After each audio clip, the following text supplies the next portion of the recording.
الحمد للہ رب العالمین والصلاة والسلام علی سید الانبیاء والمرسلین اما بعد فاعوذ باللہ من الشیطان الرجیم بسم اللہ الرحمن الرحیم۔ الحمدللہ الفرقان پروگرام کے سلسلے میں عقائد پر گفتگو ہو رہی تھی، اور سب سے پہلے جس عقیدے کا ہم نے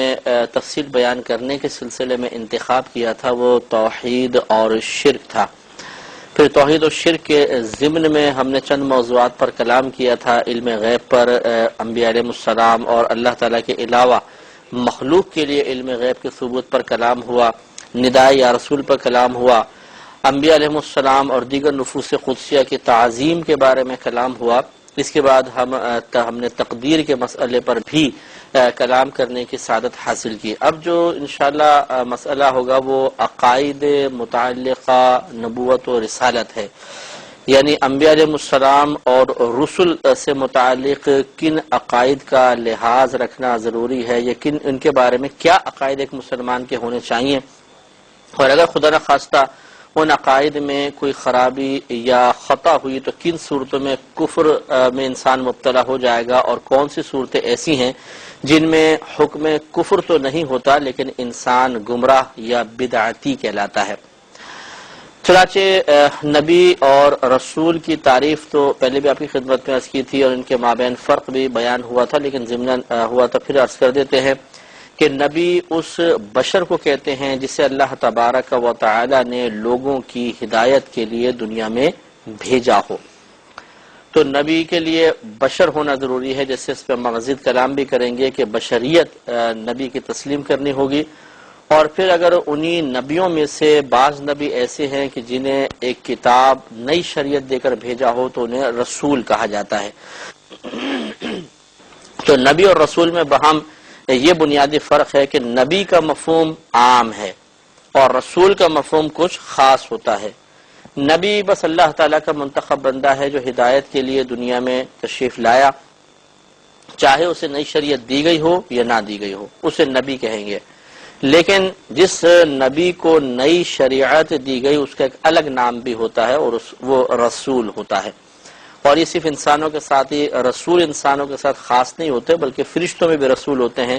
جیسے جبریل امین تمام فرشتوں کے رسول ہیں، لیکن جو ایک نبی کا اور رسول کا نئی شریعت کے لحاظ سے مفہوم ہے وہ بشر کے ساتھ خاص ہوتا ہے کہ اللہ تعالیٰ انہیں ہدایت کے لیے دنیا میں بھیجتا ہے۔ یہ عقیدہ رکھنا ضروری ہے کہ انبیاء ہمیشہ بشر ہی ہوتے ہیں، انسان ہوتے ہیں اور مرد ہوتے ہیں، لہذا کوئی جن کبھی نبی نہیں ہوگا، نہ عورت کبھی نبی ہوگی۔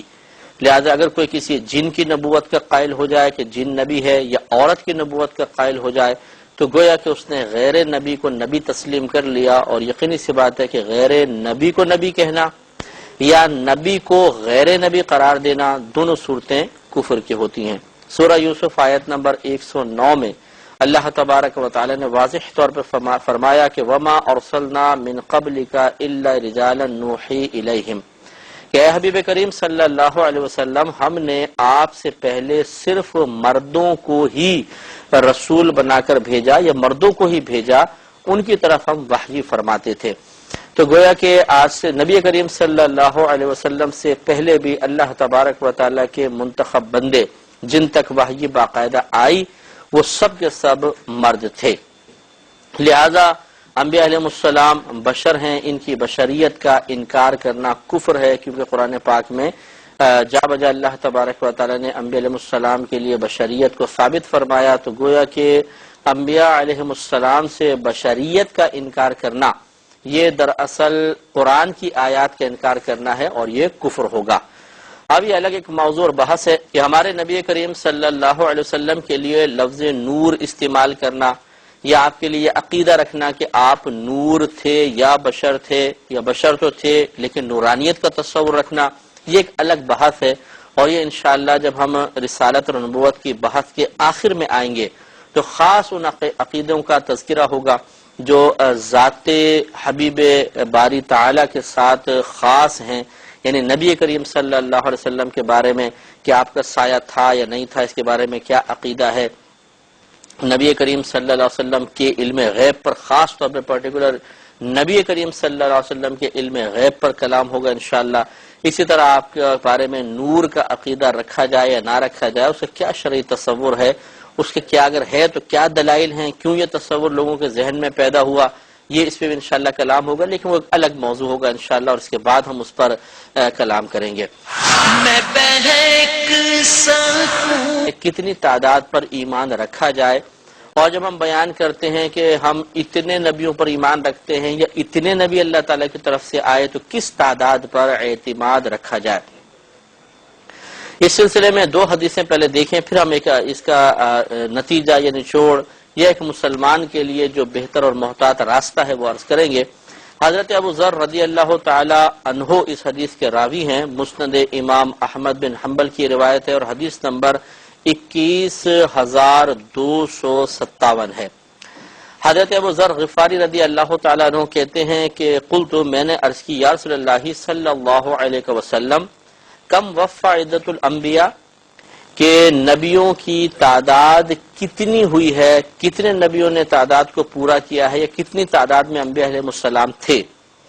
قالا، تو نبی کریم صلی اللہ علیہ وسلم نے ارشاد فرمایا کہ 124,000 کہ وہ 100,000 یعنی 1,00,000 اور 24,000 24,000، تو نبی کریم نے فرمایا وہ کم و بیش 1,24,000 تھے۔ کم و بیش کے لفظ تو میں کہہ رہا ہوں، نبی کریم نے فرمایا وہ 1,24,000 تھے، اور پھر فرمایا کہ الرسول من ذلك 315 جما غفیرا،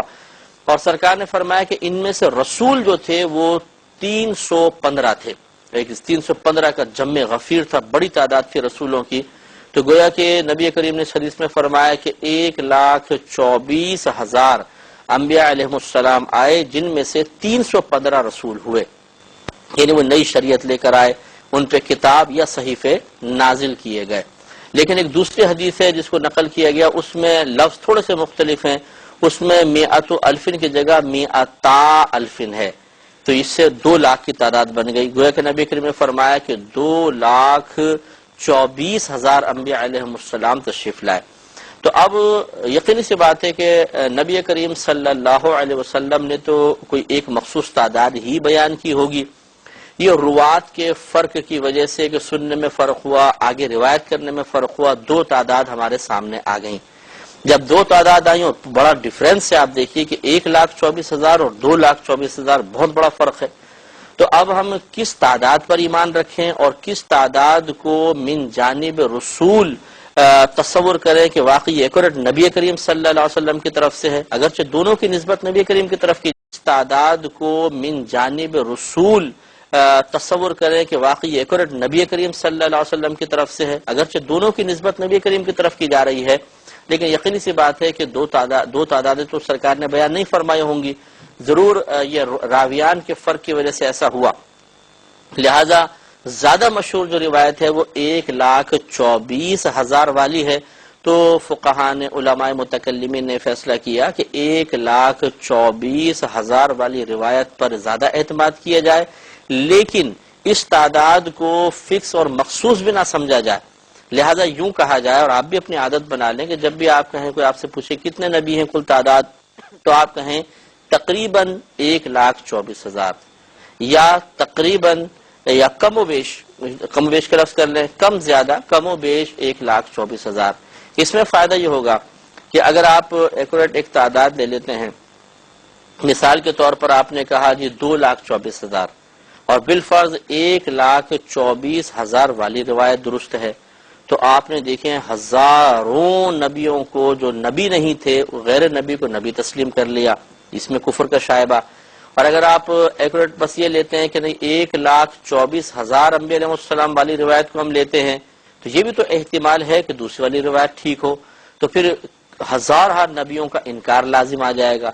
اس لیے بہتر یہ ہے کہ یوں کہا جائے کہ کم و بیش 1,24,000 انبیاء علیہ السلام تشریف لائے۔ تو کم و بیش کہنے میں یعنی ہم ایکوریٹ تعداد نہیں بتا رہے، کم بھی ہو سکتے ہیں، زیادہ بھی ہو سکتے ہیں، تو اس میں کسی بھی نہ تو غیر نبی کو نبی ماننا لازم آئے گا، نہ کسی نبی کا انکار لازم آئے گا، تو ایک محتاط طریقہ یہ ہے۔ لہذا یا آپ یوں کہیں کہ تعدادی بیان نہ کریں، بلکہ یہ کہیں کہ اللہ تبارک و تعالی کی جانب سے جتنے بھی نبی تشریف لائے سب پر ہمارا ایمان ہے کہ وہ اللہ کے نبی ہیں۔ یہ اور زیادہ محتاط طریقہ ہے۔ بہرحال تعداد جیسے مشہور جو روایت ہے، اور ہمارے ہاں بھی یہی مشہور ہے کہ جو 1,24,000 انبیاء علیہ السلام تشریف لائے، اس میں آپ کا مبیش تقریباً کا اضافہ اور کر لیجئے۔ میں بہک سکوں میرا رہنما کوئی اور ہے۔ جیسے کہ ابھی آپ کو بتایا کہ انبیاء علیہ السلام کم و بیش 1,24,000 کی تعداد میں تشریف لائے، لیکن اللہ تبارک و تعالی نے اور اسی طرح نبی کریم صلی اللہ علیہ وسلم نے ان سب کی تفصیل کو بیان نہیں کیا۔ کون کس قوم کی طرف بھیجا گیا، ان کا نام کیا تھا، کس خاندان سے تعلق رکھتے تھے، کس کی کتنی اولاد ہوئی وغیرہ وغیرہ، یہ جمیع تفاصیل کی چونکہ کوئی ایسی حاجت بھی نہیں تھی تو سب کو بیان نہیں کیا گیا۔ ہاں، قرآن عظیم میں چند انبیاء علیہ السلام کا بالتصریح ذکر کیا گیا ہے۔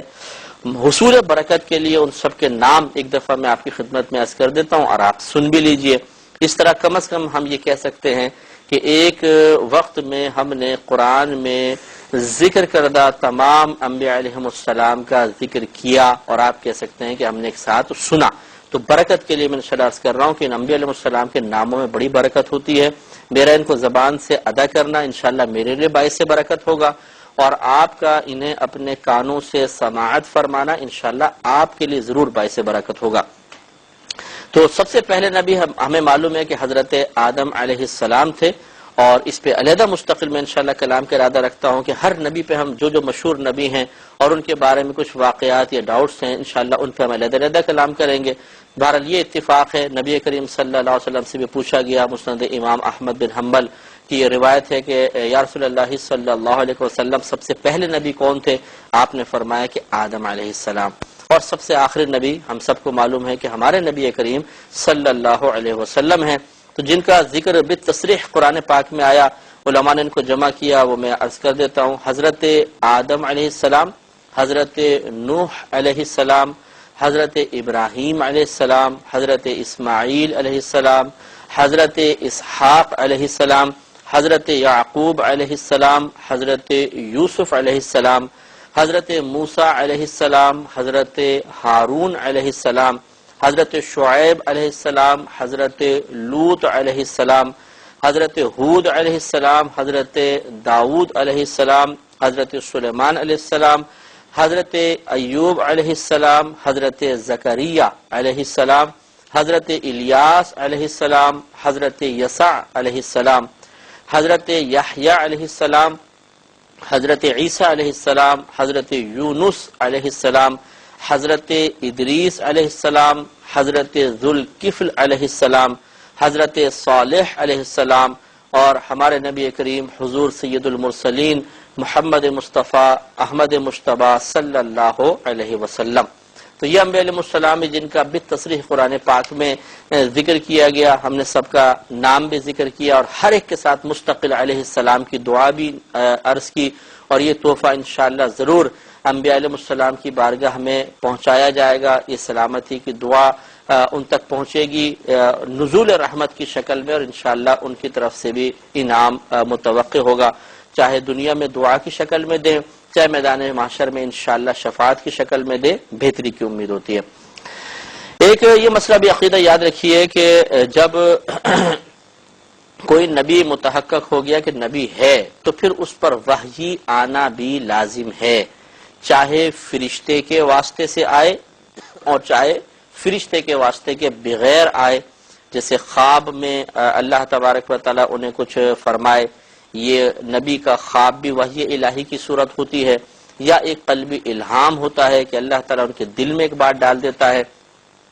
لیکن یہ ضرور ہے کہ اللہ تبارک و تعالیٰ انہیں اتنا پاکیزہ باطن رکھتا ہے کہ ذہن میں آنے والا خیال، خواب، یا اسی طرح قلب میں آنے والا جو الہام ہے وہ شیطان کی تو آپ کو معلوم ہے ان پہ دسترس ہے ہی نہیں، تو وہ من جانب اللہ ہوتا ہے اور وہ سمجھ جاتے ہیں کہ اللہ کی طرف سے ہے، اور وہ وحی الہی کی باقاعدہ ایک صورت ہوتا ہے۔ تو اسی پر انشاءاللہ تھوڑا سا ہم کلام کرتے ہیں، وحی کے بارے میں تھوڑا سا جان لیں۔ کہ وحی کیا ہوتی ہے، کیونکہ اس وحی کے مسئلے پر بھی 2-3 عقیدے جو نبوت سے متعلق ہیں اور بہت سخت مسئلے ہیں، ان پہ توجہ کرنے کی ضرورت ہے، وہ انشاءاللہ اسی پر مبنی ہے۔ تو وحی کا لغوی اعتبار سے کئی معنی بیان کیا ہے، چنانچہ لسان العرب ایک بڑی مشہور کتاب ہے لغت کی، اس کے صفحہ نمبر 379 پر وحی کا معنی لکھا ہے کہ الوحی الاشارۃ والکتابۃ والرسالۃ والالہام والکلام الخفی وکل ما القیتہ الی غیرک۔